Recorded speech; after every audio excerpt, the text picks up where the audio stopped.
अस्सलाम वालेकुम, मैं हूं हसनैन। आप देख रहे हैं नया पाकिस्तान। इस वक्त मैं इस्लामाबाद डी चौक के मुकाम पर मौजूद हूं। आप मेरे पीछे देख सकते हैं, इस्लामाबाद डी चौक को मुकम्मल कंटेनर लगा के बंद किया गया है। ना सिर्फ डी चौक के बल्कि रेड जोन की तरफ जाने वाले तमाम रास्ते कंटेनर लगा के बंद किए गए हैं और यहाँ पुलिस की भी एक बहुत भारी नफरी तैनात है।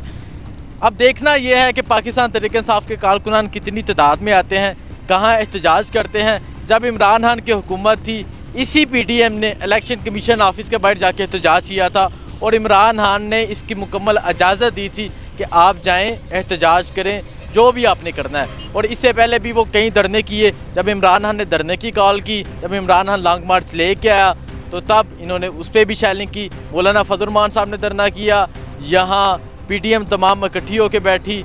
यहाँ कश्मीर हाईवे पर मरीम नवाज़ का एक जलसा हुआ, 27 को इमरान खान का जलसा था, 28 या 29 को उनका जलसा था। तो ये सूरत हाल है इस्लामाबाद की। इस्लामाबाद को मुकम्मल बंद किया गया है।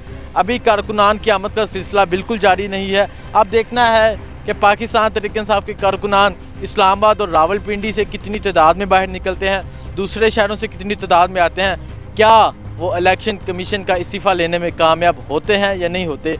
ये इस्लामाबाद की सूरत हाल है। उस तरफ दिखाएं, पुलिस देखें कितनी भारी नफरी में पुलिस बैठी हुई है। अभी इंतज़ार है इन्हें भी कारकुनों का, और ये कारकुनों को रेड जोन की तरफ जाने से मुकम्मल रोका जाएगा। मैंने यहाँ पुलिस के कुछ लोगों से बात की। मैंने कहा कि क्या वहाँ जाने का कोई रास्ता बाकी है।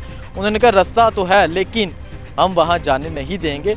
जो भी आएगा इस डी चौक पर रहेगा या नादरा चौक की तरफ रहेगा, रेड जोन की तरफ जा नहीं सकेगा। ये सूरत हाल है इस्लामाबाद की। कुछ ही देर बाद आपको मज़ीद वीडियोज़ दिखाएंगे। मुझे दीजिए इजाज़त, अल्लाह हाफिज़।